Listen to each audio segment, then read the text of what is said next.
Hello, welcome to Fun School. In this grammar session, we are going to start our next topic.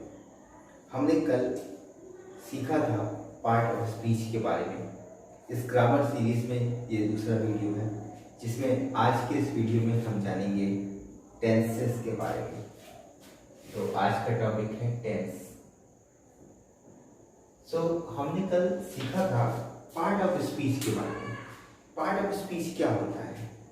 तो part of speech यहाँ पर जो भी हम भाषा बोलते हैं, तो हमारी भाषा में एक व्याकरण की ज़रूरत होती है। हम किसी भी सेंटेंस को ऐसे ही नहीं बोल देते। हमें बोलने के लिए कुछ ऐसे चीज़ों की ज़रूरत होती है, कुछ ऐसे वर्ड्स की ज़रूरत होती है जिसको हम सही तरीके से बोल सकें। सेंटेंस हमें प्रोवाइड करता है कि हम किसी भी सेंटेंस में इजीली उसको बोल सकते हैं। अगर हम कोई भी चीज़ बोले, जैसे राम बाजार जाता है, इसको हम बोले जाता है बाजार राम, तो ये क्या सही सेंटेंस नहीं है। उसका सही तरीका जो हमें सिखाता है वो सिखाता है हमारी ग्रामर। तो ग्रामर में जो चीज़ें बहुत इंपॉर्टेंट होती हैं, जो उसकी सोल होती है, वो होती है part of speech. Part of speech में हमने 8 चीज़ें जानी थी, जो कि है noun, pronoun, adverb, adjective, verb and preposition, conjunction, interjection. So ये सारी चीज़ें हमने कल के इस वीडियो में जान लिया है। आज हम जानेंगे टेंसेस के बारे में। तो चलिए टेंसेस के बारे में जान लेते हैं। तो देखिए, टेंस जानना बहुत इंपॉर्टेंट है, क्योंकि जितनी भी चीज़ें आप, जो भी सेंटेंस आप लिखते हैं, जो भी ट्रांसलेशन आप करते हैं, चाहे वो आप इंग्लिश से हिंदी में कीजिए, या अगर आपके पास इंग्लिश सेंटेंस है, अगर पूछे कोई कि उसका टेंस बताइए, तो आप इजीली फाइंड आउट कर सकते हैं कि, लेकिन आपको पता होना चाहिए कि टेंस क्या हो, कितने होते हैं और किससे इसका इस्तेमाल करते हैं। तो टेंस का मतलब होता है काल। हिंदी में इसको कहते हैं काल। काल का मतलब होता है समय। काल का मतलब क्या होता है? समय। यानी कि हम समय के अकॉर्डिंग अपने सेंटेंस को चेंज करते हैं। तो टेंस कितने तरह के होते हैं? टेंस आपने ऑलरेडी जान रखा है कि 3 तरह के होते हैं। कौन से होते हैं? प्रेजेंट टेंस होते हैं, प्रेजेंट टेंस होते हैं, पास्ट टेंस होते हैं एंड फ्यूचर टेंस होते हैं। प्रेजेंट टेंस होते हैं, पास्ट टेंस होते हैं और फ्यूचर टेंस होते हैं। ये 3 तरह के हमारे पास टेंसेस होते हैं।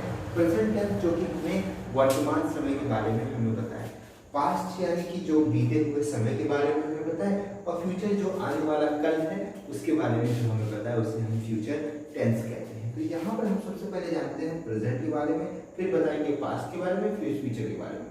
तीनों चीज़ों में एक चीज़ कॉमन है कि इन सब के सब ग्रुप होते हैं। इन सब के सब ग्रुप क्या क्या होते हैं? देखिए, पहला होता है, यहाँ पर होता है प्रेजेंट। पहला होता है प्रेजेंट इंडेफिनिट, इंडेफिनिट। दूसरा होता है present continuous, continuous. And third one is present perfect, present perfect. And fourth one is present perfect continuous। यहाँ पर ये हम चीज़ें देख सकते हैं। उसी तरह अगर हम पास्ट में पढ़े तो सेम वही चीज़ें, past indefinite, then past continuous, and then past perfect, and then past perfect continuous, and then future is also same। future में भी हमारे पास same रहेगा, future indefinite रहेगा, future continuous रहेगा, and future perfect रहेगा, and last future perfect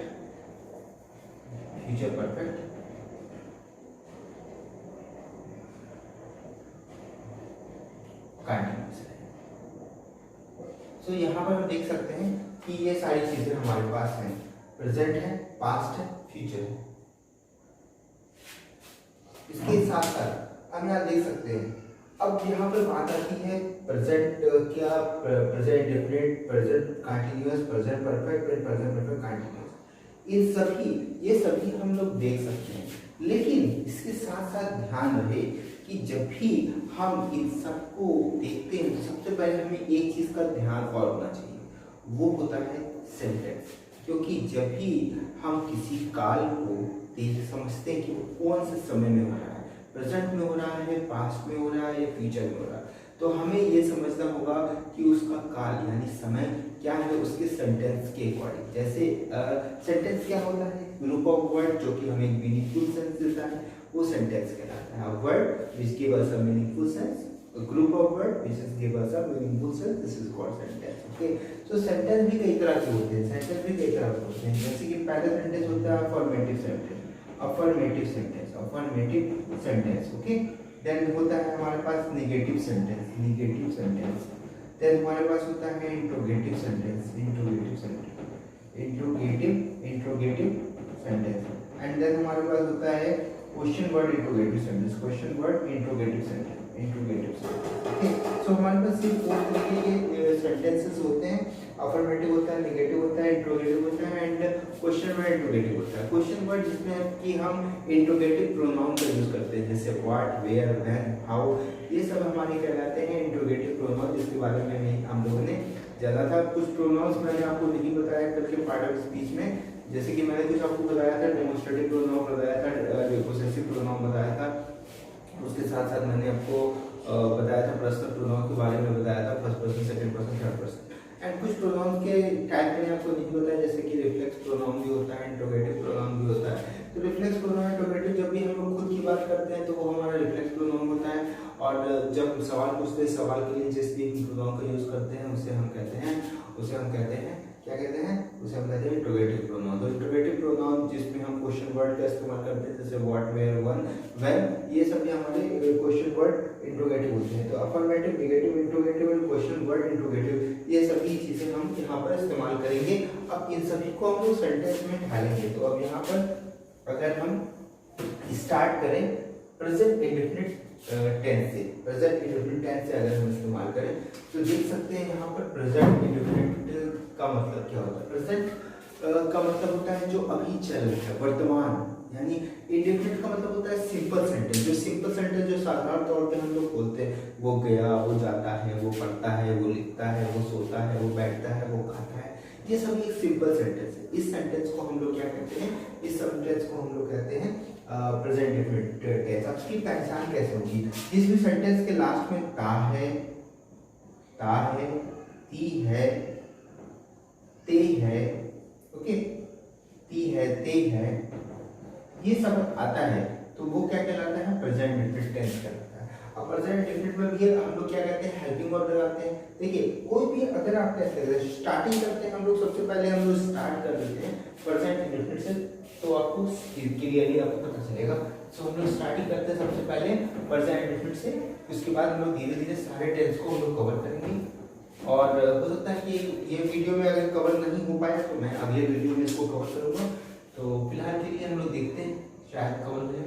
present indefinite की बात करें, प्रेजेंट इंडेफिनिट, अगर हम लोग प्रेजेंट इंडेफिनिट में आते हैं तो प्रेजेंट इंडेफिनिट सबसे पहले लगता है सब्जेक्ट, ओके। और यहाँ जो वर्ब है वो वर्ब की जगह पे हम मेन वर्ब के साथ एस और ईएस जोड़ देते हैं, और साथ में हम इसके साथ ऑब्जेक्ट लगाते हैं, सब्जेक्ट होता है मेन वर्ब और एस कब लगाते हैं, जब सेंटेंस कौन सा होता है, अफर्मेटिव होता है, यानी कि जिसके अंदर नॉट नहीं आता है।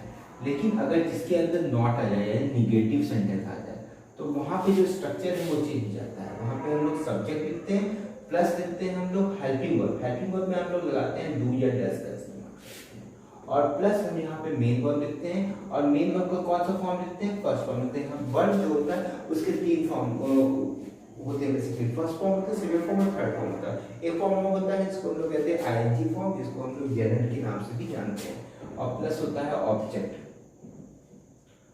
यहाँ पे हम लोग यूज करेंगे।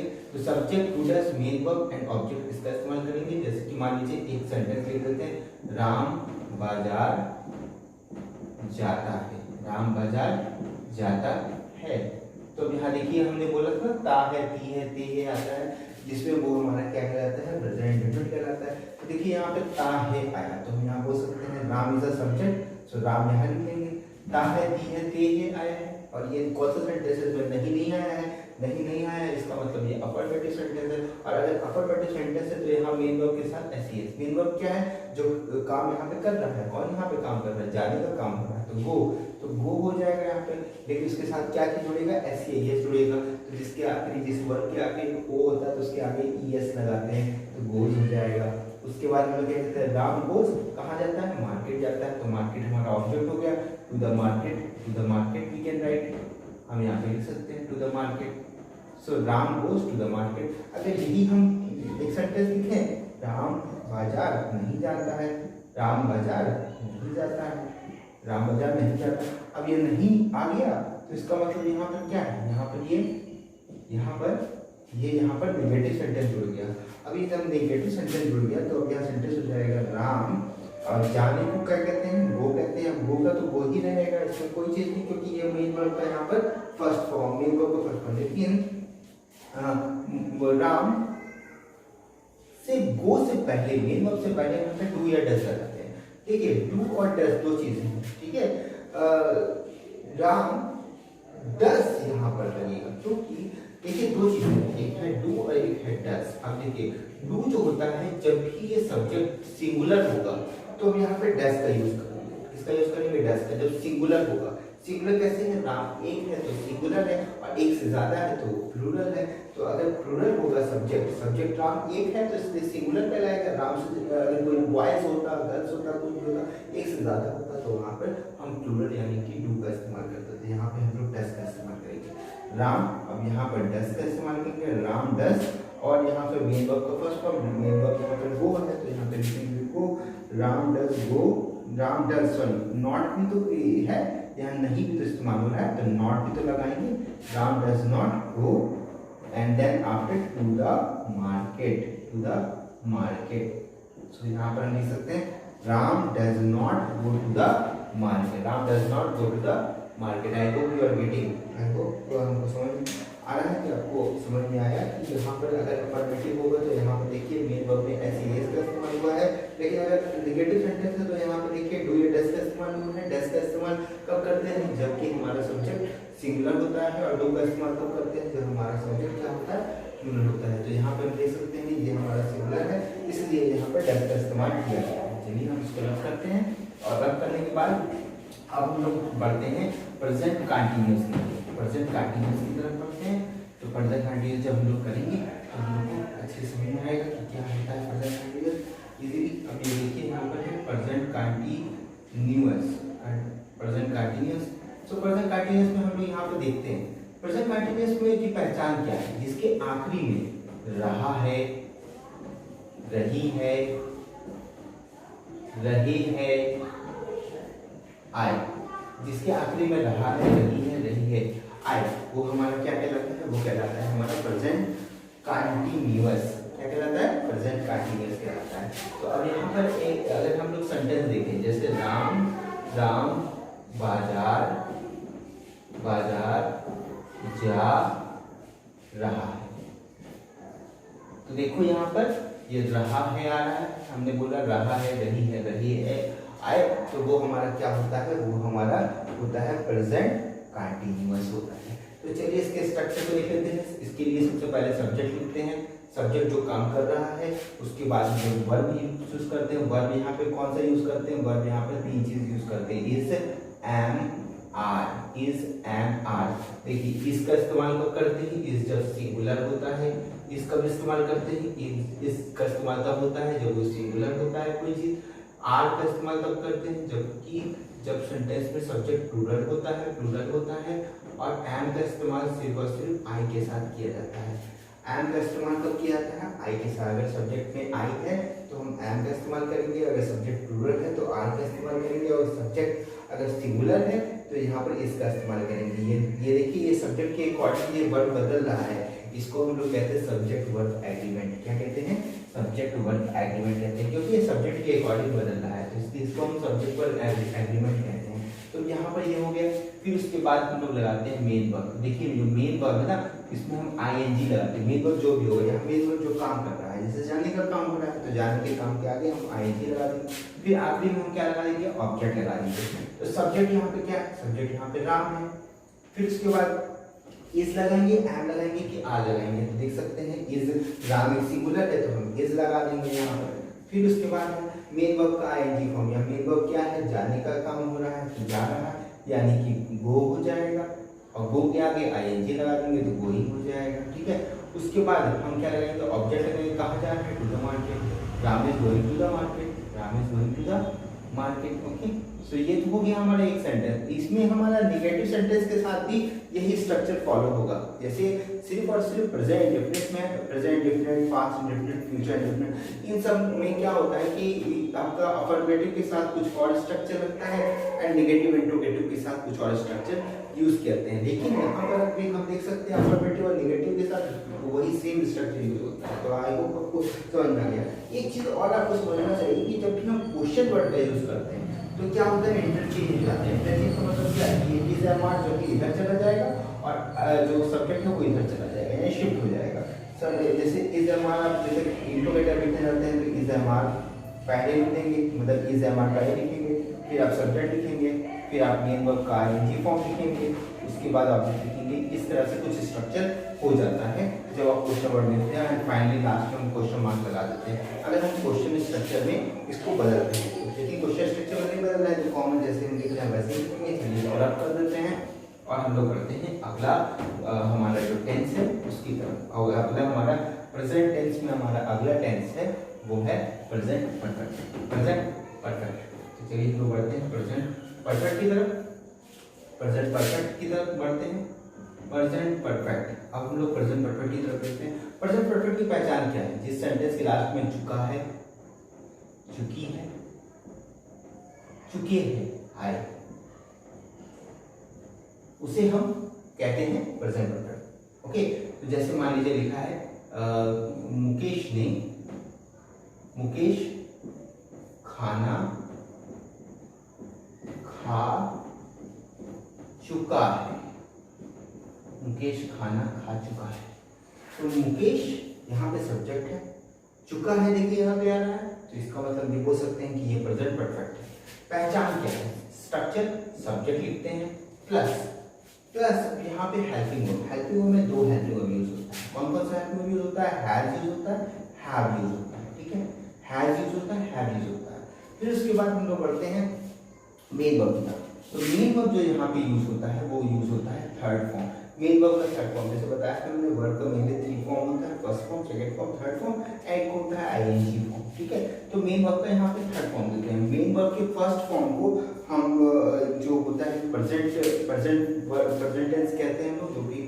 जो भी वर्ब होता है उसको प्रेजेंट टेंस कहते हैं। अगर हमारा सेकंड फॉर्म है तो उसको पास्ट टेंस कहते हैं एंड जो थर्ड फॉर्म होता है उसको हम पास्ट पार्टिसिपल कहते हैं। तो यहाँ पे हम पास्ट पार्टिसिपल का यूज करेंगे, जो भी वर्ब होता है उसका पास्ट पार्टिसिपल का यूज करेंगे और उसके बाद हम फाइनली ऑब्जेक्ट का यूज करेंगे। तो देखिए हैज का इस्तेमाल कब करेंगे, हैव का इस्तेमाल कब करेंगे। तो देखिए हैज जो होगा वो सिंगुलर के साथ यूज होगा, ठीक है, और जो हैव होगा वो प्लूरल के साथ यूज होगा।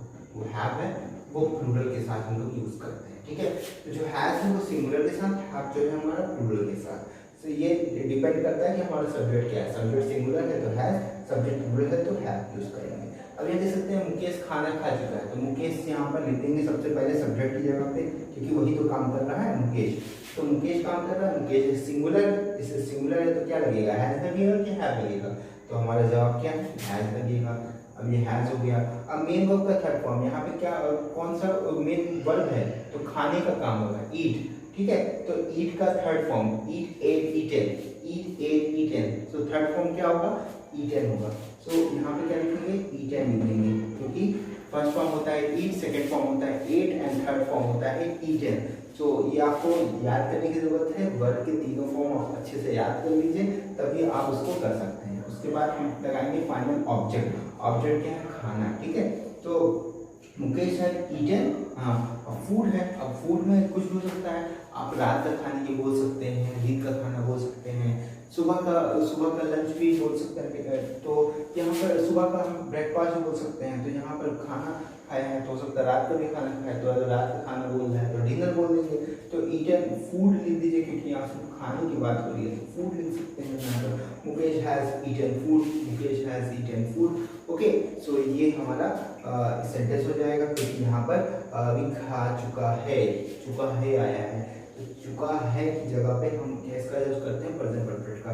तो I hope you are getting. अगर आपको समझ में आ गया है तो आप इस वीडियो को लाइक कीजिएगा। अगर आपको पसंद अगर नहीं आया है तो आप नीचे कमेंट सेक्शन में इसमें सुझाव दे सकते हैं।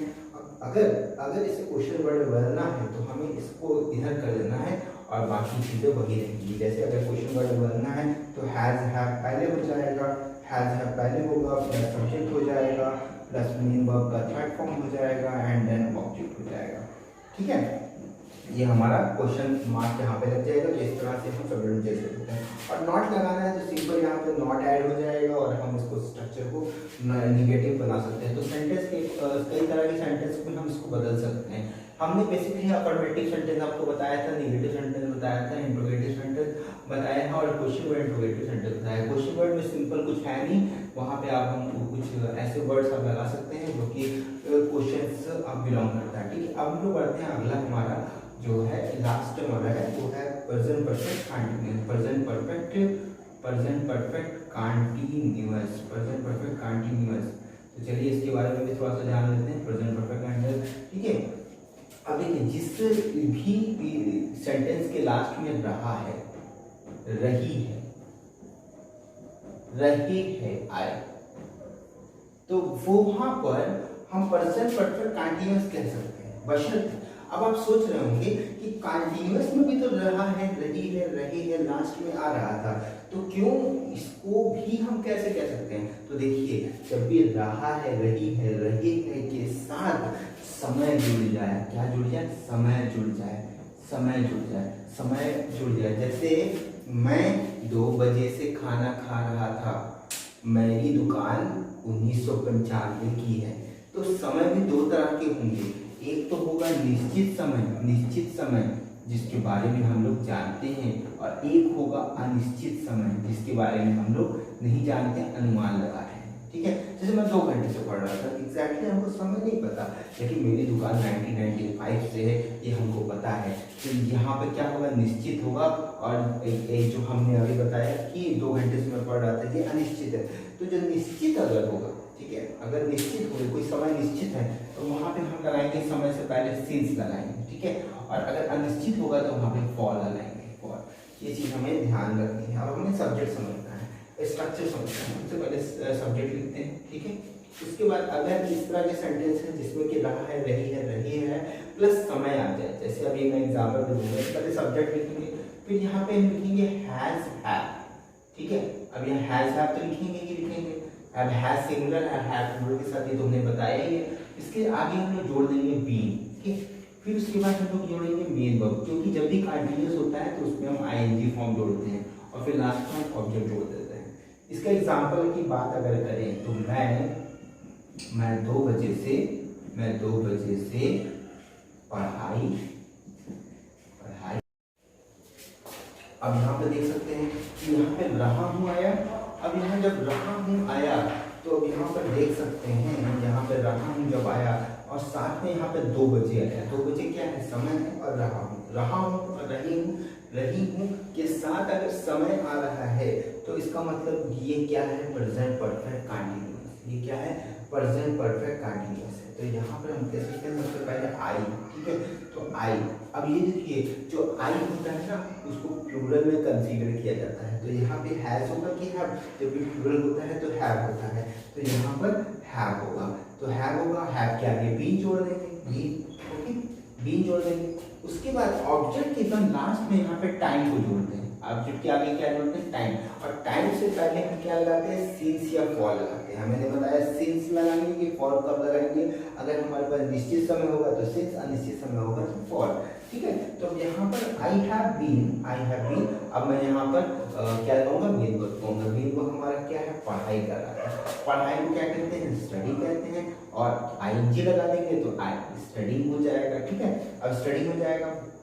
अब हम लगाएंगे समय। 2 बजे से पढ़ रहा, 2 बजे से पढ़ रहा था, मुझे पता है कि मैं 2 बजे से पढ़, टाइम मेरा निश्चित है, मैं कि 2 o'clock से मैं पढ़ रहा था, 2 o'clock से मैं 2 घंटे से पढ़ रहा था, ये अनिश्चित समय है फॉलो नहीं, लेकिन 2 बजे से मैं पढ़ा, मुझे टाइम एग्जैक्टली पता है कि 2 बजे से मैं पढ़ रहा हूँ। तो यहाँ पर क्या होगा, सिंस हो जाएगा, since 2 o'clock, 2 o'clock। I hope you are getting. अगर निश्चित समय है तो वहाँ पे सिंस लगाएंगे, अगर अनिश्चित, मैं बोला 2 घंटे से मैं पढ़ रहा हूँ, मुझे पता नहीं एग्जैक्टली मैं कितने बजे से पढ़ रहा हूँ, तो यहाँ पर हम तब हम लगाएंगे फॉर 2 आवर्स, लेकिन अब मैं बोला 2 बजे से मैं पढ़ रहा हूँ, तो यहाँ पर मैं यूज करूंगा क्या, यहाँ पर यूज करूंगा 2 o'clock। I hope you are getting. So ये यहाँ पर आज के इस वीडियो में मैंने आपको डिस्कस किया कि प्रेजेंट का इंडेफिनिट मैन के बारे में बताया, प्रेजेंट कंटीन्यूअस बताया, प्रेजेंट परफेक्ट कंटीन्यूअस के बारे में बताया। अगर आपको ये वीडियो पसंद आया तो इस वीडियो को लाइक कीजिएगा, उन दोस्तों से शेयर कीजिएगा। अगले वीडियो में हम डिस्कस करेंगे पास्ट टेंस के बारे में, उसके बाद अगर समय बचा रहा तो हम लोग उसी वीडियो में हम लोग डिस्कस कर लेंगे फ्यूचर टेंस के बारे में भी। चलिए आज के इस वीडियो में बस इतना ही, वीडियो को एंड करते हैं। और अगर आपने अभी तक हमारे चैनल को सब्सक्राइब नहीं किया है तो आपके पास एक मौका है कि हमारे चैनल को सब्सक्राइब कीजिए। मिलता हूँ नेक्स्ट वीडियो में। जय हिंद, वंदे मातरम।